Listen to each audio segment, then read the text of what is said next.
सुमति कुमति सबके उर रही, नात पुराण निगम असकई। जहाँ सुमति तह संपत्ति नाना, जहाँ कुमति तह विपत्ति निदाना। इसका अर्थ है, हे नाथ, पुराण और वेद ऐसा कहते हैं कि सुबुद्धि, अच्छी बुद्धि और कुबुद्धि मतलब खोटी बुद्धि सबके हृदय में रहती है।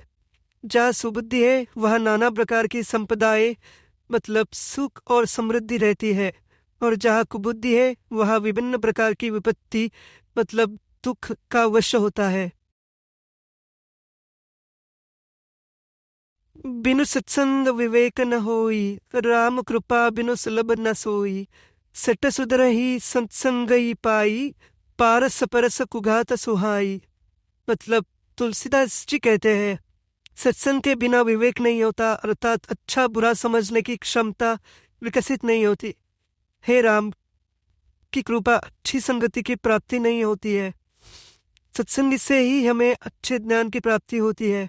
दुष्ट प्रकृति के लोग भी सत्संगी वैसे ही सुधर जाते हैं जैसे पारस के स्पर्श से लोहा सुंदर सोना बन जाता है।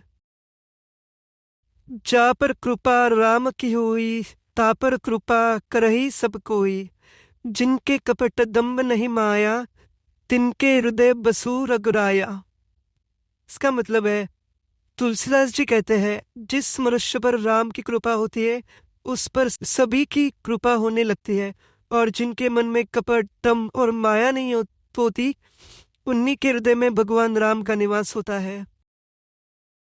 कहेऊ तात असमोर प्रणामा, सब प्रकार प्रभु पूर्ण कामा। दिन दयाल बिरुदी संबारी, हरहु नाथ मम संकट बारी। इसका मतलब है, हे तात, आप मेरा प्रणाम स्वीकार करें और मेरे सभी कार्यों को पूर्ण करें। आप दीनदयाल है, सभी व्यक्तियों के कष्ट दूर करना की प्रकृति है, इसलिए आप मेरे सभी कष्टों को दूर कीजिए। हरि अनंत हरि कथा अनंता, कही सुनई बहुबीदी सब संता। रामचंद्र के चरित सुहाए, कल्प कोटि लगी जाहि न पकाए। मतलब है, भगवान हरि अनंत है, उनकी कथाओं का भी कोई अंत नहीं है। उनकी कथाओं का रसपान लोग अलग अलग तरह से करते हैं, अर्थात कथाओं की विवेचना लोग अलग अलग करते हैं। राम का चरित्र किस तरह है, करोड़ों बार भी उसको गाया नहीं जा सकता। धीरज धर्म मित्र अरूप नारी, आपद काल परखिए चारी। इसका मतलब है, तुलसीदास जी कहते हैं कि धीरज, धर्म, मित्र और नारी, इन चारों लोगों की परीक्षा आपके विपत्ति के समय ही होती है। जासु नाम जपि सुनहु भवानी, भवबंध काटहि न कर ध्यानी। तासु दूत की बंद तरु आवा, प्रभु कारज लगी कंपि बदलावा। मतलब भगवान शिव कहते हैं, हे भवानी सुनो, जिनका नाम जपकर जन्म मरण के बंधन को काटा जा सकता है, क्या उनका दूत किसी बंधन में बन सकता है? लेकिन प्रभु के कार्य के लिए हनुमान जी ने स्वयं को शत्रु के हाथ से बंधवा लिया। रघुकुल रित सदा चली आई, प्राण जाए पर वचन न जाई। अर्थ, रघुकुल की सदा ऐसी रीत चली आई है, प्राण तो चले जाते हैं लेकिन कभी भी दिया हुआ वचन मर्यादा नहीं जाती है। ए महारघुपति नाम उदारा, अति पावन पुरन श्रुति सारा। मंगल भवन अमंगल हारी, उमा सहित जेहि जपत पुरारी। इसका अर्थ है, रामचरितमानस में श्री रघुनाथ जी का उदार नाम है, जो अन्यत पवित्र है, वेद पुराणों का सार है, मंगल करने वाला और अमंगल को हरने वाला है, जिसे पार्वती जी सहित स्वयं भगवान शिव सदा जपा करते हैं। जाकी रही भावना जैसी, प्रभु मूर्ति देखी तिन तैसी। आपके मन में जो भाव रहता है, जिस तरह की रहती है भावना, प्रभु के दर्शन भी उसी रूप में होते हैं।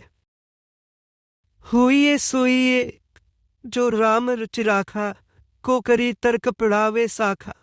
असकली लगे जपन हरिनामा, कई सती जह प्रभु सुखधामा। होगा वही जो प्रभु राम, जो कुछ राम ने रच रखा है वही होगा। तर्क करने कौन शाखा, से कोई लाभ नहीं होगा। ऐसा कहकर भगवान शिवहरि का नाम जपने लगे और सती वहां कई जा सुख के धाम प्रभु राम थे।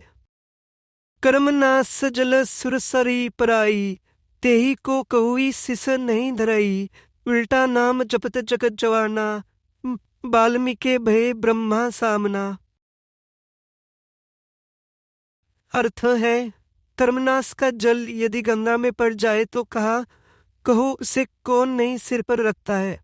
अर्थात अशुद्ध जल भी गंगा में समान पवित्र हो जाता है। सारे संसार को विदित है कि उल्टा नाम का जाप करने से वाल्मीकि जी ब्रह्मा के समान हो गए। किस चौपाई को चौपाई संकट मोचन हनुमाष्टक के अंत में प्रयोग किया जा सकता है। यह चौपाई हनुमान जी की कृपा से संकटों के नाश के लिए प्रसिद्ध है। इसे भक्ति और श्रद्धा से जपने से संकट और दुखों का नाश होता है और जीवन में सुख और शांति की प्राप्ति होती है।